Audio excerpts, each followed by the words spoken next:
योग दर्शन के सैद्धांतिक सत्र में, योग दर्शन के सैद्धांतिक सत्र का आज 49वां भाग है। आज का जो विषय है हमारा दुख और दुख का कारण। दुख क्या है और दुख का कारण क्या है। तो इसमें पहले आप लोगों ने कल पढ़ा था कि 4 दुख अगर व्यक्ति जान जाए तो 4 दुखों को जान करके वह जो है फिर उसका उपाय कर सकता है। तो 4 दुख मैंने बताया था आपको। 4 दुखों के 4 विभाग मैंने बताया था कल आपको। दुख, दुख का कारण, सुख और सुख का कारण। अब वो दुख कौन से हैं जिसको जान करके वो उसको दूर कर सकता है। तो महर्षि पतंजलि कह रहे हैं कि हेयम दुखम नागतम, हेयम दुखम नागतम, यानी कि इसके सूत्रार्थ शब्दार्थ को पढ़ेंगे, शब्दार्थ को समझेंगे कि इसके शब्दों का अर्थ क्या है। तो उन्होंने कहा है हेयम। हेयम मतलब, हेयम का शाब्दिक अर्थ जो होता है त्याज्य होता है, मतलब त्यागने योग्य, यानी कि दूर करने योग्य, त्यागने योग्य, दूर करने योग्य। फिर दुखम मतलब दुख, और अनागतम मतलब आगे आने वाला, भविष्य में आने वाला। तो इसका जो अर्थ होता है वो यह होता है, इस सूत्र का जो अर्थ बनेगा कि आगे आने वाले दुख को ही दूर करना चाहिए। आगे आने वाले दुख को ही दूर करने योग्य है, या फिर ऐसे कह सकते हैं कि आने वाले दुख ही त्याज्य हैं, अर्थात जो दुख अभी प्राप्त नहीं हुआ है उसे ही दूर किया जा सकता है, उससे ही बच सकते हैं। बाकी जो दुख अभी भोग लिया है वो तो पूरा हो गया, और जो अभी वर्तमान काल में भोग रहे हैं वो तो जब तक पूरा नहीं होगा उसको भोगना ही पड़ेगा। जब तक उसका टाइम है तब तक आप उसको भोगना ही पड़ेगा। इसलिए कह रहे हैं कि जो आने वाला दुख है वो त्यागने योग्य है, उससे मुक्ति, उसको उस पर प्रयास किया जाए, उसका उपाय किया जाए कि वो हम न भुगतें, आने वाले दुख से बचा जा सकता है।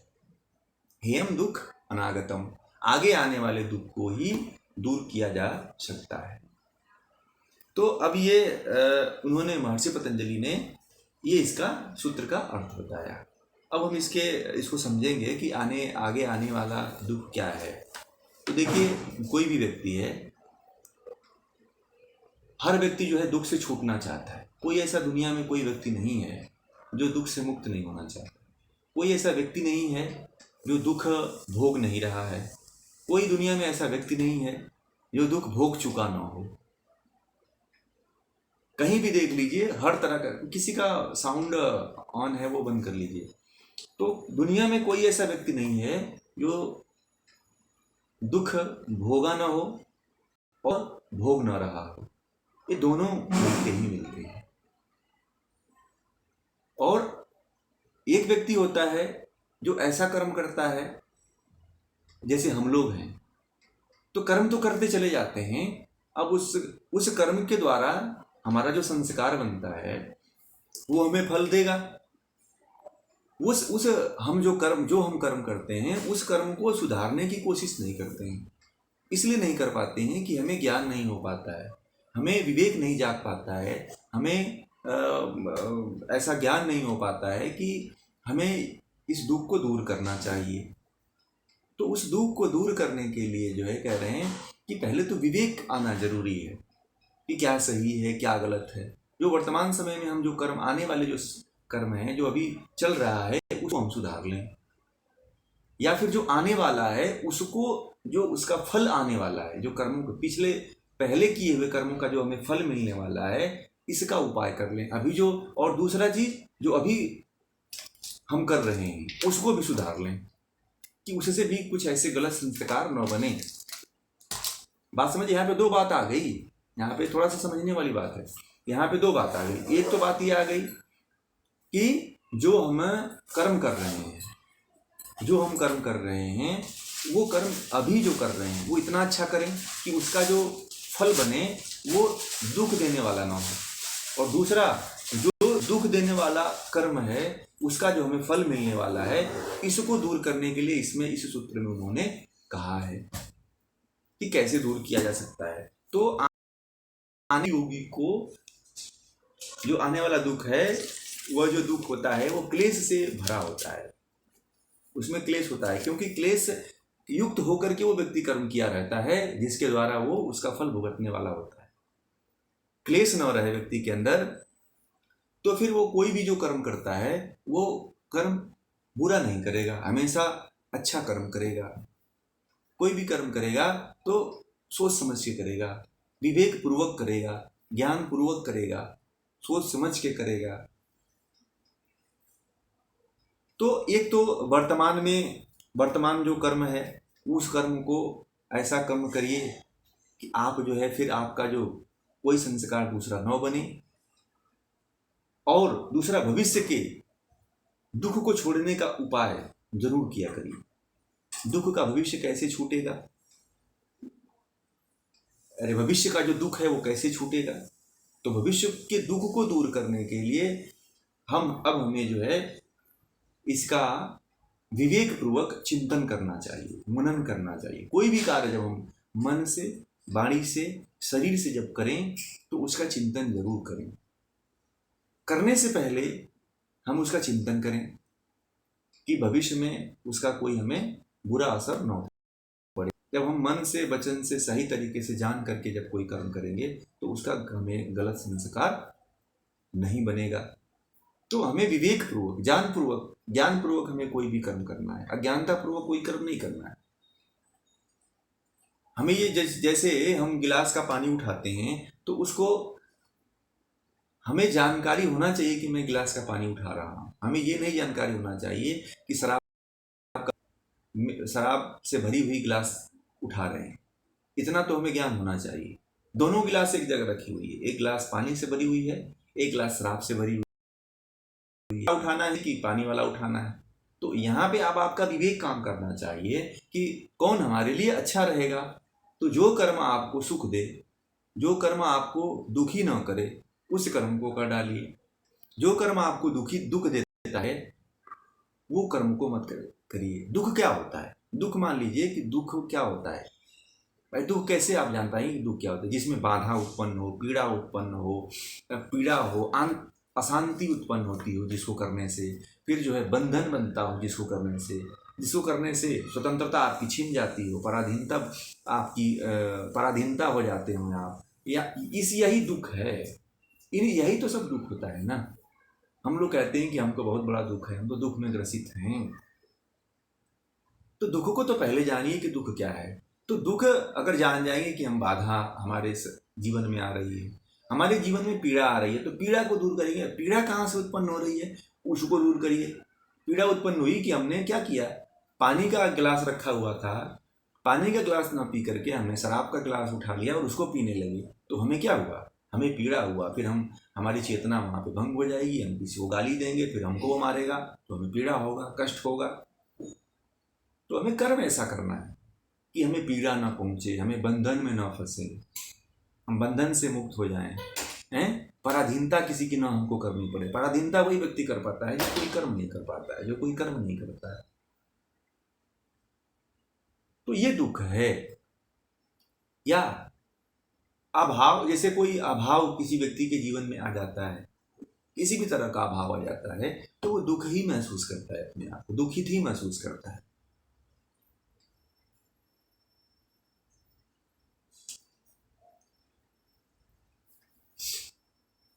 जो दुख होता है देखिए, दुख होता कहाँ है? दुख होता है जितने भी प्रकृति से बने हुए पदार्थ, आप प्रकृति के बने हुए पदार्थों से अगर आप संसर्ग करते हैं, प्रकृति के बने हुए पदार्थों से आप संयोग करते हैं, तो आप जीवन में हमेशा दुखित रहेंगे। इसलिए संपर्क हमारा कहाँ होना चाहिए? प्रकृति से नहीं होना चाहिए, प्रकृति के पदार्थों से नहीं होना चाहिए, प्रकृति से लिप्तता नहीं होनी चाहिए। हमें किधर होना चाहिए? हमें आत्मोत्थान में होना चाहिए, हमें ईश्वर की तरफ होना चाहिए, हमें सही मार्ग की तरफ होना चाहिए, हमें हमारा मार्ग जो है तप स्वाध्याय की तरफ होना चाहिए, हमारा मार्ग जो है ईश्वर प्रणिधान की तरफ होना चाहिए। प्रकृति से बने हुए जितने भी पदार्थ हैं दुनिया में, उन जिन पदार्थों से आप संयोग करेंगे, जिन पदार्थों से आप बंधन में बंधेंगे, उनसे आपको दुख ही मिलेगा। सुख तो आपको कभी नहीं मिल सकता है।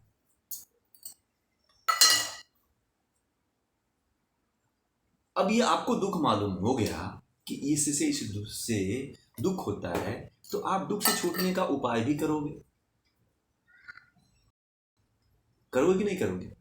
करेंगे ना कि भाई हमको यहाँ से दुख प्राप्त हो रहा है, हम यहाँ से बंधन में फंस रहे हैं, यहाँ से हमको पीड़ा मिल रही है, यहाँ से हमको अशांति मिल रही है, यहाँ से हमको हमारे मन की चंचलता बढ़ जा रही है।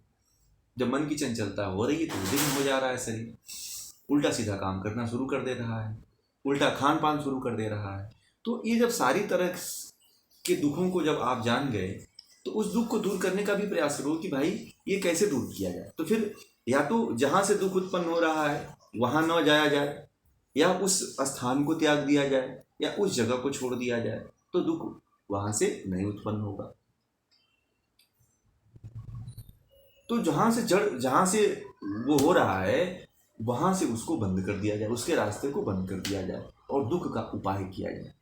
तो दुख का उपाय कैसे किया जाए? दुख का उपाय कर्म करने से पहले उसकी परीक्षा करिए। कोई भी कर्म करते हैं दुनिया में आप, तो कर्म करने से पहले उसकी परीक्षा करिए कि क्या सही है, क्या गलत है, क्या इसको करने से हमें क्या फ़ायदा होगा, करने से क्या हमें दुख मिलेगा, करने से इसके परिणाम क्या होंगे।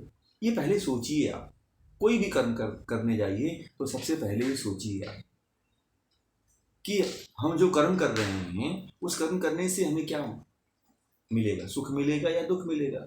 आप ये योग दर्शन की क्लास कर रहे हैं, योग दर्शन पढ़ रहे हैं, तो आपको ये जानकारी होना चाहिए कि क्या आपके मन में ये चलना चाहिए, ये मन में आपके चिंतन चलना चाहिए, मन में आपके विचार चलना चाहिए कि योग दर्शन पढ़ने के बाद हमें क्या मिलेगा, योग दर्शन पढ़ने के बाद क्या इसके परिणाम होंगे। कि योग दर्शन पढ़ने के बाद एक तो मन को शांति मिलेगी, एकाग्रता मिलेगी, इसका जो परिणाम मिलेगा वो हमें कैवल्य की प्राप्ति होगी। जब इतना आपको पता चल गया तो बहुत अच्छा कार्य करेंगे, फिर आप इसको पढ़ेंगे तल्लीनता के साथ। और एक कर्म है कि आप किसी को पीड़ा दे रहे हैं, किसी की चुगली कर रहे हैं, किसी को गाली दे रहे हैं, किसी के साथ गलत व्यवहार कर रहे हैं, तो गलत व्यवहार जो कर रहे हैं तो गलत व्यवहार का जो परिणाम होगा वो भी गलत होगा। क्योंकि मान लीजिए आप किसी को मार रहे हैं तो वो भी आप क्रिया कर रहे हैं, तो वो भी तो प्रतिक्रिया करेगा ना, या उसके बच्चे करेंगे। मान लीजिए किसी के परिवार को आपने दुखी दिया, किसी के परिवार को आपने जहर दे के मार दिया। अब उसमें देखिए कोई कर्म करते हैं तो वो छुपता तो है नहीं, कहीं ना कहीं से वो पता चल ही जाता है। तो आपने जो कर्म किया उसका पता चला, फिर वो जो उसके संबंधित लोग हैं वो भी आपसे बदला लेंगे। तो जब वो भी क्रिया आपने क्रिया किया फिर वो भी प्रतिक्रिया, तो फिर आप उसके प्रतिक्रिया से आपको दुख मिल गया। तो आप वो क्रिया करिए ही मत जिससे कि दोनों तरफ से प्रतिक्रिया होकर के दुख मिले। तो एक तो आप दुखित हो रहे थे, आप दुखित पहले से थे मानसिक रूप से, दूसरे को भी दुखित कर दिया। तो इस तरह का कर्म ना करिए। जब भी आप कोई भी कर्म करिए तो सबसे पहले उसकी परीक्षा करिए। कोई भी काम करने से पहले उसकी परीक्षा करिए, उसकी जांच करिए कि क्या इस कर्म करने से हमें कोई फायदा मिलेगा, या तब निर्णय लीजिए। परीक्षा करने के बाद उसमें देखिए कि क्या हमें सुख मिलेगा कि दुख मिलेगा, तब आप निर्णय लीजिए। हाँ, तब अब हमें ये कर्म करना चाहिए, अब हमें योग दर्शन की क्लास पढ़ लेनी चाहिए, क्योंकि इससे हमें कैवल्य की प्राप्ति होगी। इसको जान लेंगे तो अगले जन्म में भी हमें फायदा होगा। इसको जान लेंगे तो हम दूसरे को भी मुक्ति के रास्ते पे ले जा सकते हैं। ये मन में प्रश्न आएगा आपके, ये मन में आपके प्रश्न जगेगा। और क्योंकि हमारे शरीर में आत्मा भी निवास करती है, और आत्मा भी अनादि है, ईश्वर से कम ज्ञान उसको है। इतना तो पता कर ही लेती है कि क्या सही है क्या गलत है, और सही को सही मान लेती है और गलत को गलत मान लेती है। इतना तो निर्णय उसके अंदर है करने की क्षमता। कोई मन थोड़ी कर लेता है कि ये सही है ये गलत है, वो आत्मा ही करती है। कोई भी आप काम करने जाते हैं, या फिर कोई गलत कार्य होता है या कोई अच्छा कार्य होता है, तो बुद्धि के द्वारा, जो बुद्धि में जो ज्ञान होता है, बुद्धि जब उसका निर्णय लेकर के आत्मा तक पहुंचाती है, तो आत्मा ही उसको स्वीकार करती है कि नहीं ये सही है गलत है। चेतन थोड़ी है बुद्धि तो जड़ है, तो वो तो आत्मा करती है। तो आत्मा को सब कुछ पता होता है कि क्या सही हो रहा है क्या गलत हो रहा है। तो आप थोड़ा सा वहाँ रुकिए कोई कर्म करने से पहले, समझिए उसके बारे में, सुख दुख के बारे में उसके चिंतन करिए कि क्या इसे सुख मिलेगा कि दुख मिलेगा, फिर तब निर्णय लीजिए उस काम को करने में, तब आप दुखों से बच जाएंगे। अब दुखों में दुख को दुख को दूर करने में बाधक कौन है मालूम है? दुख को दूर करने में कौन कौन से तत्व बाधक हैं? दुख अगर दूर भी होने वाला होता है तो उसमें बाधक तत्व कौन से हैं? दुख को दूर करने में आलस और प्रमाद बड़ा ही बाधक है। जो व्यक्ति आलस करता है, जो व्यक्ति प्रमाद करता है, बहुत जो आलसी होता है, वो कहा जाए कि भाई चलो वो कर्म कर लो अच्छा वाला, तो बोले नहीं छोड़ो यार नहीं करेंगे यार। जब वो कर्म नहीं करेगा अच्छा तो फिर दुख तो पाएगा ही। तो इसलिए जो इसमें बाधक तत्व तो सबसे अधिक जो प्रभावित हमें करता है, जो हमें बाधा उत्पन्न करता है कर्म करने में, दुख को दूर करने में, वो है आलस और प्रमाद। तो जीवन में कभी आप भी आलस मत करिए, हमेशा जीवन में एक्टिव रहिए कर्म करने में, और उस कर्म का निर्णय करिए कि क्या सुख होगा कि दुख होगा, तब जाकर के उस कर्म को करिए, नहीं तो मत करिए।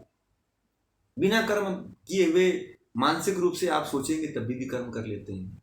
तो इसलिए निर्णय लीजिए, मन के द्वारा, बुद्धि के द्वारा चिंतन करिए उसका कि क्या सही है क्या गलत है। और हम लोगों की स्थिति ऐसी हो गई है कि हम कभी एक क्षण के लिए भी निर्णय नहीं ले पाते हैं कि हम सही कर रहे हैं कि गलत कर रहे हैं। जो हो रहा है चलने दो, देखा जाएगा।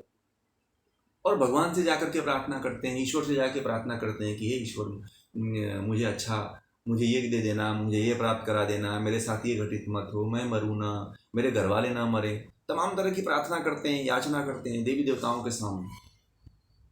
और आप जो है उन्हीं देवी देवताओं से जब थोड़ी सी दूरी पे आते हैं, मंदिर से निकल करके आते हैं, तो फिर किसी के साथ फिर अपने जो पहले जैसे जीवन में जीने लगते हैं। कोई व्यक्ति आपके सामने थोड़ा सा कहे कि हमारा थोड़ा मदद कर दो, तो फिर आप कहते हो नहीं नहीं जाओ जाओ जाओ।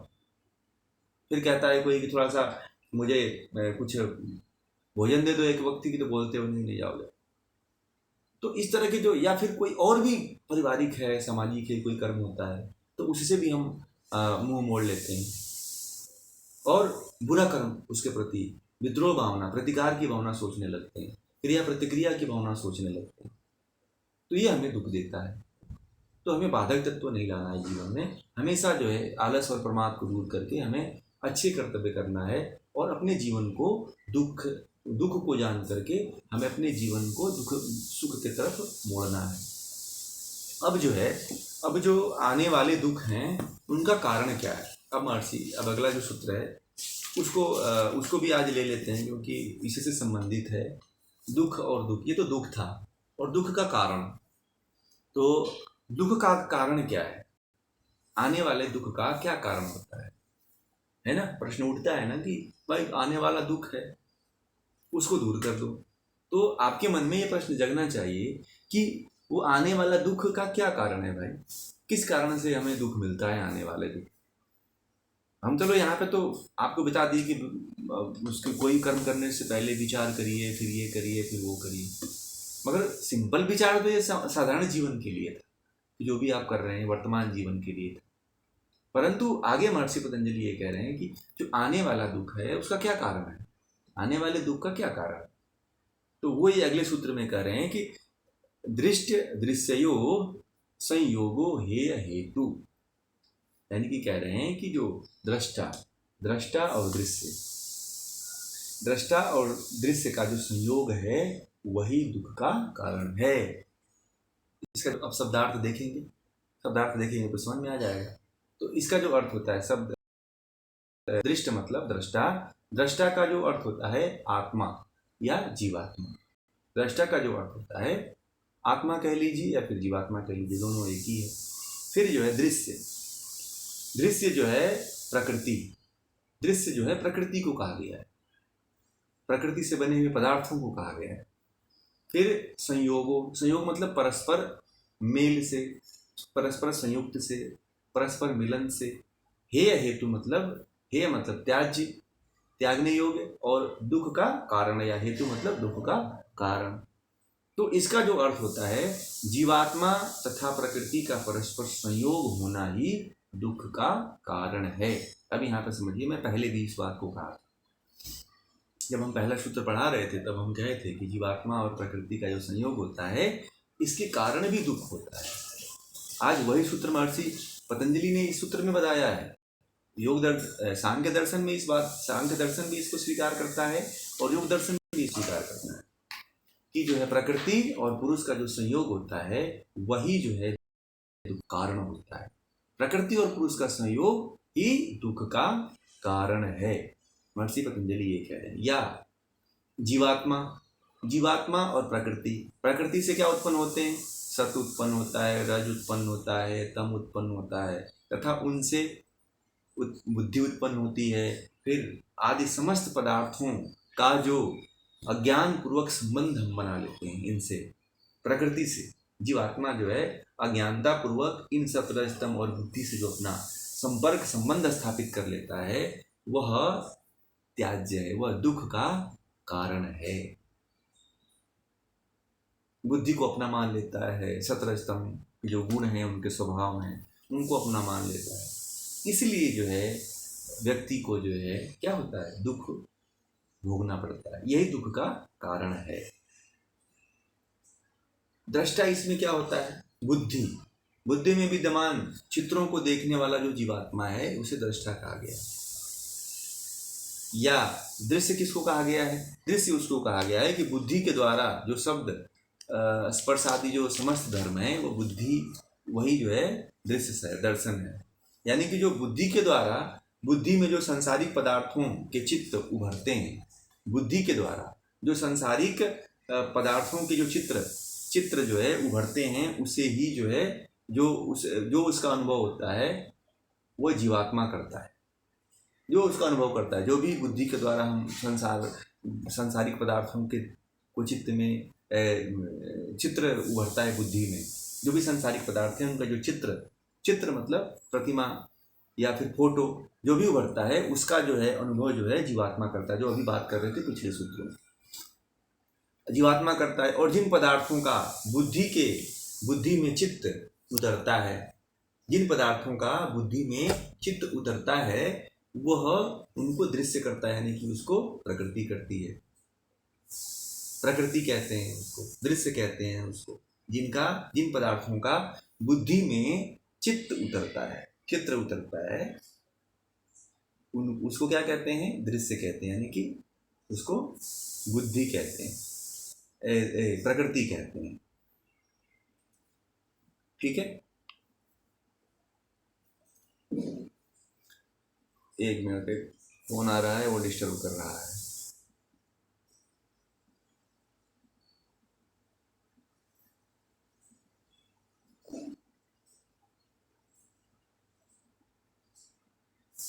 आवाज आप लोगों को आ रही है क्या? आवाज आप लोगों को आ रही है? अच्छा, बराबर, ठीक, ये हमको आ रही है तो मैंने सोचा आप लोगों को भी शायद आ रही होगी। देखिए, पहले भी आप लोगों को, ठीक है, जो आपको पहले भी बताए थे कि जीवात्मा जो होता है वो दृक् शक्ति होता है। जीवात्मा जो होती है वो दृक् शक्ति मतलब देखने वाला होता है। बुद्धि जो है दर्शन शक्ति होती है। बुद्धि जो है दर्शन करती है। बुद्धि के द्वारा हम किसी पदार्थ का दर्शन करते हैं और देखने वाला जो होता है वो जीवात्मा होता है। ठीक है, अब ये दोनों का जो संयोग अनादिकाल से हम जोड़ते चले आ रहे हैं, और हमको जब शरीर मिलती है तो इनके साथ संबंध हमारा जुड़ जाता है और यही संबंध जो है बंधन का कारण बन जाता है। इसी संबंधों को हमें हटाना है, इसी संबंध को हमें तोड़ देना है। ये संबंध है ना, बड़ा ही खतरनाक है। ये जन्म जन्मांतरों से चला आ रहा है और इतना ये हमारे संस्कार में इतना पुराना हो चुका है, इतना जड़े जमा चुका है, इतनी गहराइयों को प्राप्त कर चुका है कि हम उसको अपना मान बैठे हैं। इस बुद्धि को हम अपना मान बैठते हैं, शरीर को अपना मान बैठते हैं। जो आँख है, कान है, नाक है ना, इस पर चमड़ी है, जीवा है, जो इनके विषय हैं उनको भी हम अपना मान बैठे हैं। और अपना मान बैठने के कारण ही हम जो कर्म करते हैं, अपना मानने के कारण फिर इनसे जो हम कर्म करते हैं, तो फिर वो कर्म जो है हम मानते हैं कि हमारी आत्मा कर रही है, वो कर रही है जड़ चीजें। प्रकृति के द्वारा सब प्रकृति के उपादान कारण है। 17 स्तंभ वस्तु में इंद्रियां, मन, बुद्धि, ये सारे जो है प्रकृति के उपादान कारण है। प्रकृति में सारे विलीन हो जाते हैं। तो ये जड़ पदार्थ है, ये चेतन नहीं है, चेतन तो आत्मा है। तो हम इतने दिन से करते चले आ रहे, इसको मान लेते हैं कि यही हमारा स्वरूप है, यही हमारा रूप है, इनके द्वारा ही हमारा जो कुछ होता है होता है, हम जो कर्म करते हैं वो इन्हीं से प्रेरित होकर करते हैं। इस तरह का जो भाव हम लिए अपने जीवन को जीते हैं, यही दुख का कारण बन जाता है। ये दुख हमें बार बार जो है दुखित करता रहता है, बार बार हमें जो है दुख की तरफ ढकेलता रहता है, बार बार हमें जो है दुख में प्रेरित करता रहता है। अगर इस तरह का हमें भाव बनता है, अगर मान लीजिए दुख हमें पता है कि ये जो बुद्धि है, ये बुद्धि क्या है, ये कांटा है, बुद्धि कांटा है, मान लीजिए बुद्धि कांटा है, और बुद्धि से संबंधित जो इंद्रियां हैं, कर्मेंद्रियां हैं, सारे कांटे हैं। तो अगर हम नंगे पांव जाएंगे तो क्या होगा? नंगे पांव जाएंगे तो इनसे जो हम एक कांटे हैं, जो बुद्धि कांटा है, इंद्रियां काटे हैं, इंद्रियों के विषय काटे हैं, तो उसमें हमारे पैरों में चुभेगा ना, नंगे पांव जाते हैं। वही अगर जूता पहन करके जाते हैं, जूता क्या है? उपाय है। जूता क्या है? जूता उसका उपाय है। जूता हमारा जानकारी हो गई, तो इसलिए हमने पहन लिया। तो जूता पहन करके अगर कांटों पे चलते हैं तो हमें कांटों का असर नहीं पड़ेगा, फिर हमें वो छू नहीं पाएंगे, और फिर हमारा इससे वियोग हो जाएगा। महर्षि व्यास ने जो है ये जो बुद्धि है, जो जड़ पदार्थ हैं, इनको कांटा मारना, इनके ऊपर हमें जूते पहन करके चलना, तभी इनसे वियोग हो पाएगा हमारा। नहीं तो ये तो हमारे शरीर में चुभेंगे, और चुभेंगे तो हम इनको अपना मान लेंगे। फिर जब कष्ट होगा, हमें पीड़ा होगा, तो कहेंगे कि हमें ये तो हमको कष्ट हो रहा है, हमारे शरीर को कष्ट हो रहा है, हमारे आत्मा को कष्ट हो रहा है। तो हमें कुछ ऐसा उपाय कर लेना है। हमें इस दुख के जो कारण है, उस कारण को दूर करने के लिए जो है कुछ ऐसा उपाय कर लेना है कि बार बार हमें जो है उस दुख का कारण क्या है, हमें ये समझना ही नहीं है। जो प्रकृति है, जो प्रकृति के जितने भी पदार्थ हैं, उसको अलग मानना है, उसको एक नहीं मानना है। एक जो हम मान लेते हैं तो ही दुख होता है। जब आत्मा इससे छूट जाए तो जो जितने भी प्रकृति पदार्थ हैं वो अपने मूल प्रकृति में विलीन हो जाएंगे। और आपको बता दूं, प्रकृति जो होती है, प्रकृति जो है पुरुष को जो है बहुत ही सहायक होती है, मुक्ति तक पहुंचा देती है और भोग में लिप्त भी कर देती है। जो प्रकृति होती है, अगर आप भोग की तरफ जा बह रहे हैं तो भोग में आपको लिप्त कर देगी। अगर आप अपवर्ग की तरफ, मोक्ष की तरफ बढ़ रहे हैं, समाधि की तरफ बढ़ रहे हैं, ज्ञान की तरफ बढ़ रहे हैं, तो आपको ज्ञान से तृप्त कर देगी, मुक्त कर देगी। प्रकृति अच्छे के लिए अच्छा है, बुरे के लिए बुरा है। इसलिए प्रकृति का जो उपयोग है, प्रकृति को जानिए, प्रकृति को सबसे पहले समझिए कि प्रकृति हमसे अलग है, हमारी आत्मा नहीं है। मैं प्रकृति, बुद्धि जो है मैं नहीं हूँ, मेरा शरीर नहीं है, मेरी आत्मा नहीं है। बुद्धि तो प्रकृति का उपादान कारण है, ये प्रकृति से उत्पन्न होती है और प्रकृति में ही एक दिन विलीन हो जाएगी।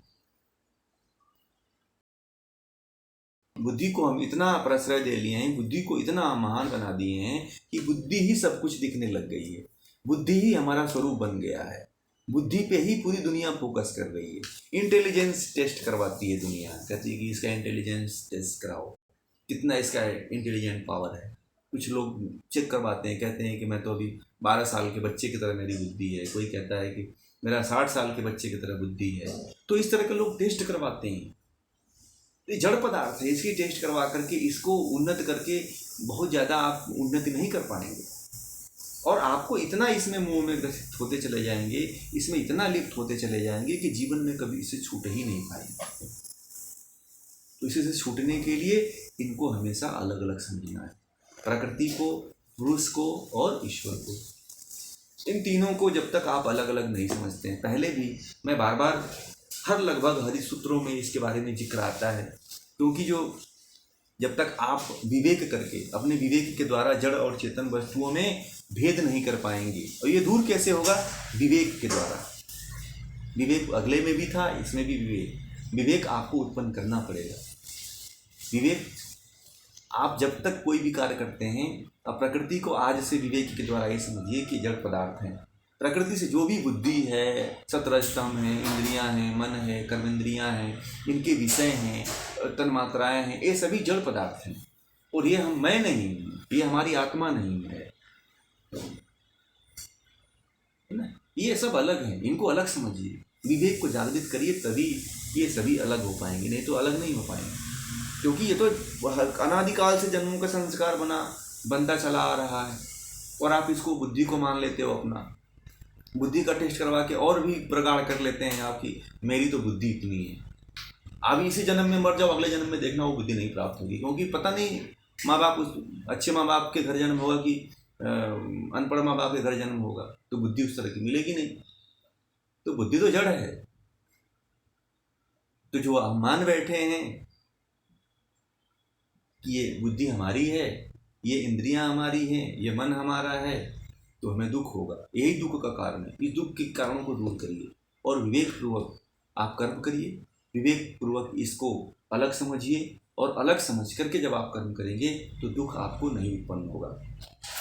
दुख में आप फंसेंगे ही नहीं। दुख के कारण को समझ लीजिए कि दुख इन्हीं से उत्पन्न होता है। तो ये जो आज का विषय है, ये जो दुख और दुख का कारण, ये आज यहीं पे पूरा होता है। और कल जो है हम पुनः किसी अगले विषय को लेकर के आएंगे। तब तक के आप सभी लोगों को बहुत बहुत धन्यवाद, आभार, नमस्कार। कोई शंका है तो बताएं, नहीं तो फिर इस विषय को समाप्त करेंगे।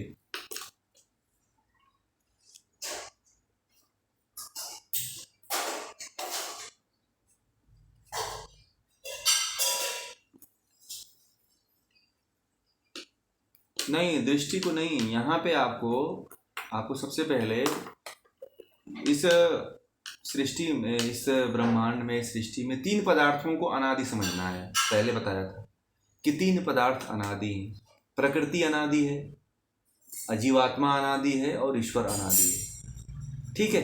तो इसमें कह रहे हैं महर्षि पतंजलि कि जो दुख का कारण है, ये तीनों का अस्तित्व अलग अलग है, तीनों एक अलग अलग हैं। और जब हमारा जन्म होता है तो प्रकृति का और जीवात्मा का मिलन हो जाता है, और ये मिलन इतना प्रगाढ़ हो जाता है कि हम ये समझ लेते हैं कि प्रकृति और जीवात्मा दोनों हम एक ही हैं, और दोनों एक होता नहीं है। जब दोनों एक होते हैं, जब दोनों एक मान लेते हैं, तो ही हमें दुख पहुंचता है, तो ही हमें कष्ट मिलता है, तो ही हमें पीड़ा मिलती है, तो ही हम नरक में जाते हैं। हम इनसे 2 को अलग अलग मान लें कि जीवात्मा अलग है, प्रकृति अलग है, और पुरुष अलग है, तो फिर हमें दुख होगा ही नहीं। तो अगर हमें पता चल गया, तो जो प्रकृति के जो विषय हैं, जो प्रकृति के द्वारा बुद्धि उत्पन्न हो रही है, प्रकृति के द्वारा जो मन, प्रकृति के द्वारा जो इंद्रियां उत्पन्न हो रही हैं, जो कर्मेंद्रियां उत्पन्न हो रही हैं, उनके और उनके विषयों से जो कर्म होगा, उन कर्मों को करने से हम बचेंगे कि नहीं बचेंगे। अगर आपको ये पता हो गया कि ये तो अलग अलग हैं, और ये हमारे घर में घुस करके हमसे ये कर्म करवा करके हमारे पाप को बढ़ा रहे हैं, तो हम इनको घर में क्यों घुसने दें, फिर हम अकेले ही रहेंगे। बात हमारी समझ में आई। मान लीजिए 2 भाई हैं आप लोग, 2 बहनें हैं आप, आपकी एक बहन प्रकृति है और आप आत्मा हैं। तो आपकी जो बहन है, वो बहन के पास बहुत से, वो बहन जब आपसे मिलती है तो आप पूरे पाप में फंस जाते हो। तो क्या करोगे, उस बहन को आप छोड़ने की कोशिश करोगे, करोगे ना, कि भाई उससे हम जब लिप्त होंगे, जब हम उससे मिल रहे हैं तो हमें दुख हो रहा है, हम और नरक में फंसते चले जा रहे हैं। तो आप क्या, इग्नोर नहीं करना है यहाँ पे, उससे संबंध ही तोड़ लेना है, उससे ये मान लेना है, ये विवेक कर लेना है कि हमें अपने उस बहन से नहीं जुड़ना है। क्योंकि जब उससे जुड़ेंगे तो आप पाप में फंसेंगे, संसार में जन्मों जन्मों तक फंसे रहेंगे। इसलिए उस बहन से हम नहीं संपर्क स्थापित करेंगे। विवेक द्वारा जान लीजिए कि हमें उससे अलग, हम अलग हैं और हमारी बहन अलग है, बस ये मानिए। अलग है तो वो अपना जीवन जी, अपने घर में जो उसका खाना बनता है वो खाए, मेरे घर में जो खाना बनता है मैं खाऊंगा, मैं अपने बच्चों के साथ अलग से रहूंगा, वो अपने बच्चों के साथ बुद्धि मन इंद्रियों के साथ रहे। मैं आत्मा हूँ तो मैं अनादिकाल से ऐसे ही हूँ, तो मैं ऐसे ही रहूँगा। मैं अकेला हूँ तो मैं अकेला ही रहूँगा। और जो आपकी बहन है उसके पास पूरा परिवार भरा हुआ है, और आपके पास केवल जीवात्मा आत्मा है। जब आप मिल रही हैं तो आपको दुख हो रहा है, वो तो वैसा है ही वो। तो उसको तो कोई फर्क नहीं पड़ेगा, आपको फर्क पड़ेगा, क्योंकि उसकी तो प्रकृति है, वही है, बंधन में डालना, दुख में डालना, तो वो उसको तो कोई फर्क नहीं पड़ेगा। मगर जब आपसे वो मिल जा रही है आपकी बहन, तो आपको दुख हो जाता है, तो उस बहन से आप छूट जाइए, उस बहन को मानिए कि वो मेरी बहन है मगर वो मुझसे अलग है। बात समझ में आ गई? अब क्लियर शायद समझ में आ गया होगा आपको।